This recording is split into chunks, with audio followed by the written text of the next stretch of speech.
Hey guys, it's Listorio here, and I'm back with another commentary video. Kinda, in a way. Yay! So, everybody who used to be here and when the videos used to be up knows I do character analysis. And so I looked this up on YouTube and searched up my Dream SMP OC. And I found literally nothing. Nothing on YouTube. Now, I found applications, don't get me wrong, kinda, but nothing about Dream SMP OCs, which I'm really surprised there's no AUOC for Dream SMP, because there's one for Among Us, for Miraculous, for literally everything, even Minecraft, My Street. So I'm really surprised there isn't a Dream SMP OC thing that's trending. So hey, I'm gonna be the first one. Let's go. So everyone knows my name is Listorio, and I decided for the Dream SMP, since a lot of the characters, the major characters especially, are based off mobs in Minecraft. My character decided that she's gonna be, well, not decided, I made her, Listorio, or I am going to be a half Vex, half human. A Vex is one of those things that the evokers summon, and I assume they're made of souls of humans. So what I did instead is, her background is kind of more like she's a transmutation, because when the evoker tried to summon them at first, he made an arrow and then she came out. That's why she's bigger than the rest of the Vexes. So let's talk about like what she is physically, like her physical capabilities and her non-physical capabilities. So her physical capabilities, she doesn't have much. She used to be an athletic PvP fighter, but now she's not, because there was an incident that happened in her past that caused her to not be able to fly, therefore not letting her be able to be effective as a PvPer. Though she can PvP well on ground, she does better with aerial PvP. That said, due to these paths and like due to being a transmutation, so not fully completed, she will have moments where she gets really stressed out, and then physical symptoms will occur, like headaches, nausea, whatever.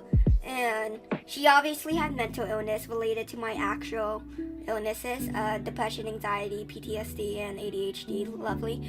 Her general appearance is, as you can see on the screen right now, she has like a pale grayish, bluish skin with dark blue-black hair, and tied back with a white ribbon. And she looks very small, she's very light, and because she's small, because she's a Vex, but she's not that small because, you know, she's a transmutation, she's a half human, half Vex.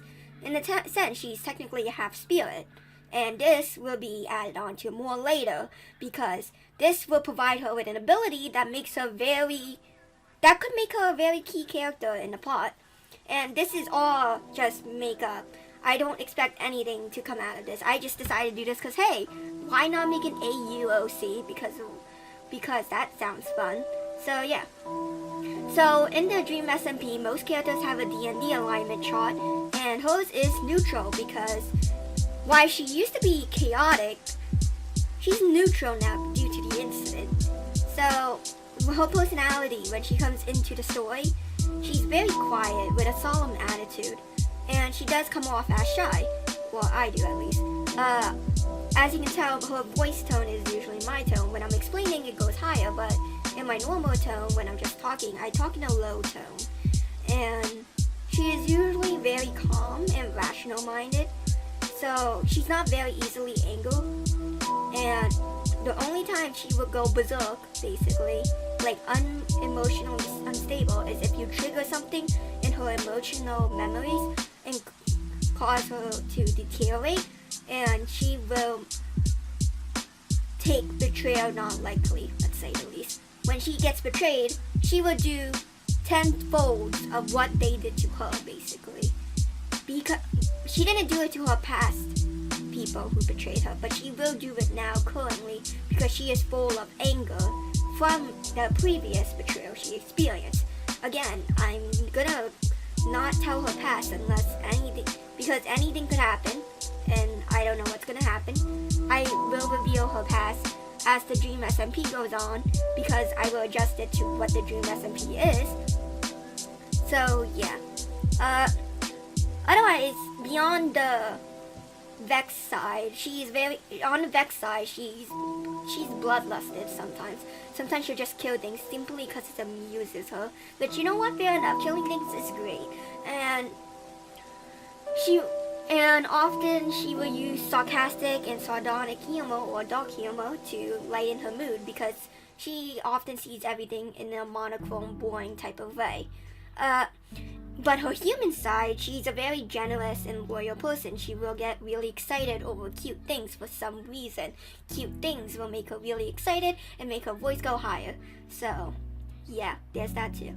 But generally, she is not really harmful to people unless you get on her bad side or she has a bad gut feeling about you. She will openly show her disdain. Like most people, they try to hide it. She'll openly show, hey, I don't like you, because why would you hide it? That doesn't make... She's a very upfront person. She's blunt, she's honest, she's out there. She can lie, and because she's very honest, it makes her able to lie very easily when needed to. So, lots of plot points could happen around that. Weaknesses. She, again, the physical stress, and she has a very unstable emotional state due to her past, which I will be disclosing as I will be adjusting it as the Dream SMP goes on. Her strengths, however, is she's a very calculative yet detailed person, despite contrary beliefs, because she may be shown as like chaotic and not really organized. However, she is when it comes to what she wants. So she'll choose when to be that. The weapon she usually will have is, enchanted sword. She's better with a bow because now she can't fly, so she's on a bow most likely. She's often overly prepared with potions, and she has a storage of like a bajillion things because she's always prepared, because she's paranoid and has to watch her back thanks to her past. Her abilities and perks, like even though she can't fly anymore, she can still parkour pretty adequately, and she has okay building capabilities. Her PvP skills are average. They used to be good, but now they're not. And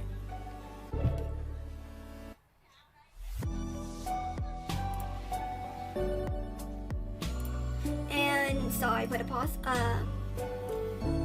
And so this is going to be the interesting part that would put a lot of things into the roleplay, because I thought it was really kind of like unfair, or like not really unfair, but like confused. Like it was a huge plot hole with the whole Jay Shalat having the book that brings the dead person back to life. Like, who created it? How did it get created? So she, Listoria, dabbles into dark magic because she's a half Vex, half human, and there is a biased opinion against Vexes because, they're brats in the game. And she can't be fully accepted as a human because of these biases. And she can't be a Vex because the Vexes try to kill her, so she's obviously going to try to become full human. So that's what she tries to do with the dark magic. Now, here's the thing about her. She's a transmutation, so what exactly happened? Well, she's basically a human body with no human soul but a Vex's soul. So basically, she is a spirit from the spirit world put into a human body. Because the evoker was trying to create Vexes with human souls and combine them. However, she didn't combine with the human soul. So she was a Vex. So she is half human, half Vex. Human of the body, the mind kind of like a human, but not really. But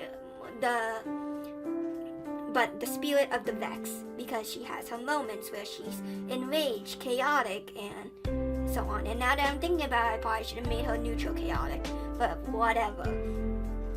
And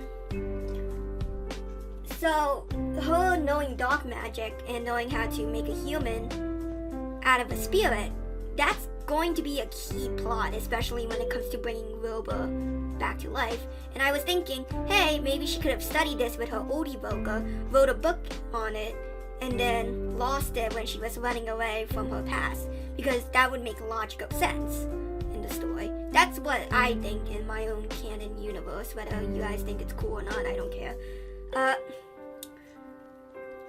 She's not a main character by any means. She's more of a supporting character. She's not a main character because she's just simply not main character material. She's more of a support. She more fights in the background. She's a passive fighter, not an aggressive, because of her past.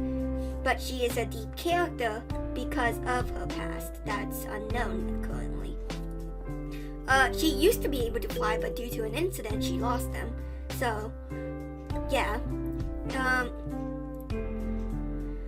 And that's all I can really say about her. Oh, and her relationship with the egg. Oh yeah, I gotta say that because the egg's important to the plot.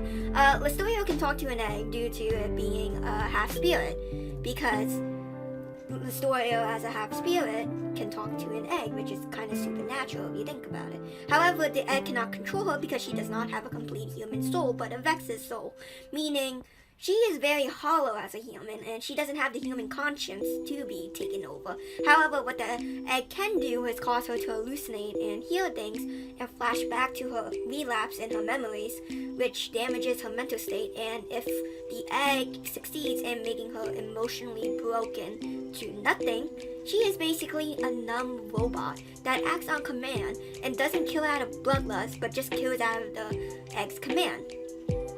And another thing to her being half spirit, she can talk to spirits in the spirit world because her soul originally came from the spirit world. So it makes logical sense she would be able to talk to spirits in the spirit world. So there you go, that's Listorio. She's half Vex, half human, due to a transmutation of transferring Vex's soul or a spirit soul from the spirit world into the human world, into a human body to be used as killing machines for the evoker. And things happen, she lost her wings and now she's here and she's no longer able to, fly. And she is well versed in magic because she worked with the evoker and she was the very first creature created from it. I'll give that leadway at least. But that's Listorio. That would be her role in the SMP.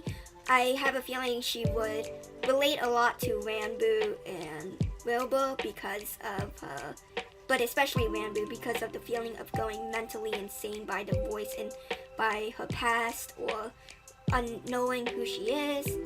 And overall, her mental state is very fragile. She acts calm on the surface, but she will break apart when people force her to break apart, basically. I don't really know a better way to say this. That said, I hope you like her backstory. Time to talk about her appearance. So, I chose a sweatshirt dress that's really matching the colors of evokers. And her sweatshirt dress was made it so she had comfort to hide herself, but also the capability to move very easily, and so I gave her a very flowy and loose dress with the hoodie. And some boots because flat boots are kind of like okay to walk in. They're not best, they're not the worst, but I felt like that fit her design. And her wings, I was gonna draw it on a page, but then I remember, oh yeah, she lost it, so I didn't. But if you want me to add the wings, I'll add it sometime. When I was making her skin, it was really hard to match the colors. But I think the finishing result looks fine, and hopefully, if I time this right, she should be on it. This is the skin. This is it in normal, and if you let me switch out, it's also in shaders. So yeah, thank you guys for watching. Please like and subscribe if you enjoyed this video, and let me know your opinion. Do you think this character would be a really good plot character in the plot? Would she be a key point? Would this open a lot of possibilities for the plot? would this fill any plot holes, like Jay Gillette having the book to bring people back to life without, like, no context on how he got it? Like, just let me know, And thank you for watching. Have a good day.